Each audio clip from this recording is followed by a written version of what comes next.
Mark, to Manchester United. They need to sell players, clearly, and they've made that very, very clear. But they want a number 9 as well. Who are they looking at? Yeah, a couple of names on the list right at the top of it. Benjamin Sesko, a player that is wanted by Newcastle United as well. Manchester United very much in the market for him. It's funny, a couple of years ago, he was on the radar of Real Madrid. He stayed within the Red Bull group, going from Salzburg to Leipzig.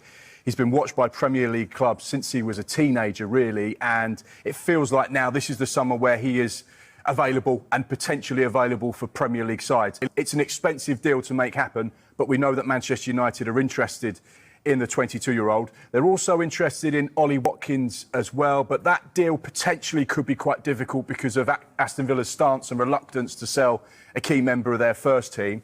So, yeah, they are in the market for a number 9.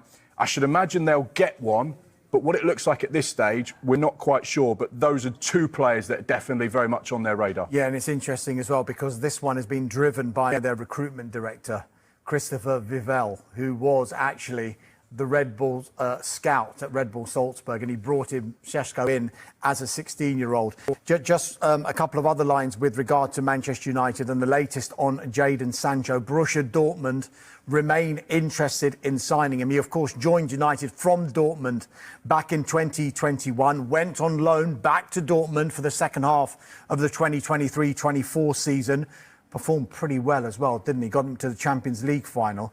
Sky Germany are also reporting that he may be prepared to take a wage cut because that was a bit of an issue when Chelsea decided not to take up the obligation to buy him at the end of last season. Now, might be some other players who could be on their way in at United as well, Michael. Yeah, this is one we were given yesterday. Now, we must stress this is just interest now. Gianluigi Donnarumma from PSG, the PSG Champions League winning goalkeeper. Now, why is there interest? Well, he's in the final year of his contract at PSG and they're signing a new goalkeeper, Lille's Lucas Chevrolet.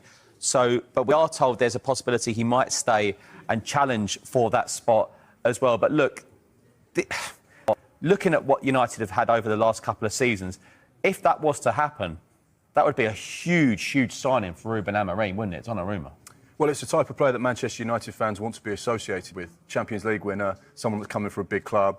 This rebuild over the course of this summer with the Ruben Amorim fingerprint of DNA on that team. And you get the feeling that a player like that, along with Cunha and Bomo, and then someone like Sesko, that would be the type of summer that Manchester United fans would say, this is where we feel like we're back to being what we are. Now we need to start seeing it on the pitch. But in the window, they're certainly making all the right noises. OK, let's rattle through United, because yesterday we reported that the club are interested in the Paris Saint-Germain goalkeeper, Gianluigi Donnarumma. This is big news, isn't it? Dan, just tee this up for us. How far down the line are we with a potential deal here? Yeah, look, I think it's important to say at first that, very tentative. United are interested in Donnarumma. And when you look at their goalkeeping situation at the moment, Andre Onana, he is on tour with Manchester United at the moment, but he's out with a hamstring injury. United have had previous interest in Donnarumma in 2017 when he was at AC Milan. He then renewed his contract then. But really at this stage, it's just interest. And Donnarumma is entering the final 12 months of his contract at PSG. We know he's a Euros winner, of course, beating England a few summers ago. And of course, a Champions League winner now with that PSG team we saw at the end of last season. So we'll have to wait and see where United's interest goes, if that turns into a formal bid. But, Jay, I'd ask you, is that where they need to strengthen right away? Definitely. I think most teams, if they could sign Donnarumma, there's going to be an upgrade on their keeper. He's one of the best in the world. I'd argue probably top 3 in the world. Obviously, he won the Champions League last year. He's a fantastic goalkeeper. He's a different kind of goalkeeper to Onana. Of course, we see Onana, even though he had an indifferent season last year, there were some very good moments, but then there was a lot of mistakes, and obviously with them mistakes, it's highlighted. You remember those mistakes. So I can understand why Man United would be looking at Donnarumma. Like I said, he's got a year left on his contract. Is this a situation where his agent's trying to get more money out of PSG? Is it a situation where he might just wait until until the January transfer window, because then he can speak to foreign clubs and then maybe leave at the end of the season on a free. We don't know, but there's one thing for sure, he's a fantastic keeper. Yeah. You can see there, Onana, 8 errors leading to goals. That's the most of any goalkeeper in the Premier League last season. I mean, you mentioned it there, are different types of goalkeepers, aren't they? Donnarumma, we saw pull off some amazing saves in the Champions League, particularly against Arsenal. But is he as good with the ball at his feet as someone like Onana? I wouldn't say he's as good with his feet as Onana, but ultimately you want your keeper to make saves. And if you can have a great goalkeeper who's decent with his feet, I personally would take that over someone that's very good with their feet that don't make a lot of saves and makes more mistakes.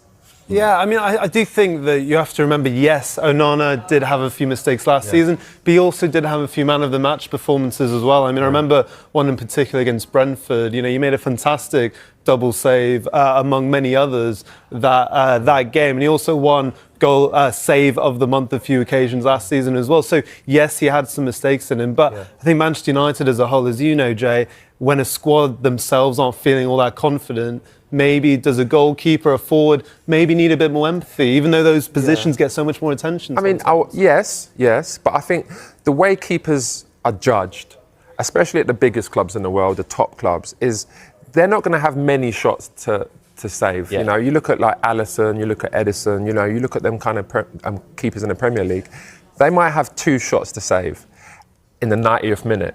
And you have to make them. And with Onana, yes, he's had great games. Yes, he's made some fantastic saves. But them mistakes have cost Man United games. And ultimately, I think that's where it's more important to have a goalkeeper that's going to make them big saves and limit those mistakes than have someone that's great with their feet, that's going to play out, hit diagonal balls. That's great, but ultimately is going to lose games for Man United. And that's what he did last year. All right, I want to move it on to the other end of the pitch now as well, because you can look at Man United and say, well, they've got a few gaps where they could fill and they could strengthen. They are interested in a striker, right? They've been linked with Ollie Watkins, Nicholas Jackson, but it seems, Benjamin, we call him Sesko? Hey, we have Tim Vickery a bit later like on, Sean maybe. Connery He's great at pronunciations. Sesko, I think that's how you pronounce it. I won't be pronouncing it like that. You sound like you've had a few when you say it that way. He's the front runner now. So where are we with this at the moment? So Manchester United, we know, have really struggled to score goals in the last 12 months, something Ruben Amorim has highlighted many a time. And as we understand it, Manchester United have held initial talks with RB Leipzig over Benjamin Sesko. 13 goals in the Bundesliga last season. And we were just talking about earlier, Jay, that he's got a variety of goals, didn't he? And that is something I think Ruben Amorim wants in his team, not just the lack of goals, but someone who can work in his system. And I mean, what do you think, Jay, in terms of Sesko and what you could add to the Premier League? Yeah, no, I think he's a really good player. Obviously, he's a young player as well. When I look at his all-round game, he to me is exactly what Man United need. They need someone that is good in the box, that's a good finisher. He's very cute as well. He makes really good runs. You know, he goes to feet and then checks in behind and vice versa. He scores all different goals. He's a very strong player. But the way Man United will play with the 2 number 10s, they need a focal point. And even though Højlund has been... He's been good in games. You've seen he went for a season... in the part of the season last year where he scored a few goals and he was on a bit of a run. But ultimately, I feel like Sesko could be that upgrade where, especially when they're putting balls on the box from wide areas, he's that kind of fox in the box, but then he's got that imagination as well to get involved in the game a bit more than Højlund does. So where would that leave Højlund then? If Sesko comes in, I know he's... Sesko is very open to the conversation with Manchester United. Now the conversation between United and Sesko is entering into details of the project, of the vision, what they want to do. So not only financial details, because Man United are talking to Red Bull Leipzig and Man United are talking to the agent, but also the project. So Man United are entering into details of the vision they have for Benjamin Sesko, and the player is open to the move. Then Benjamin Sesko is also talking to Newcastle, because as I told you, Newcastle are prepared to pay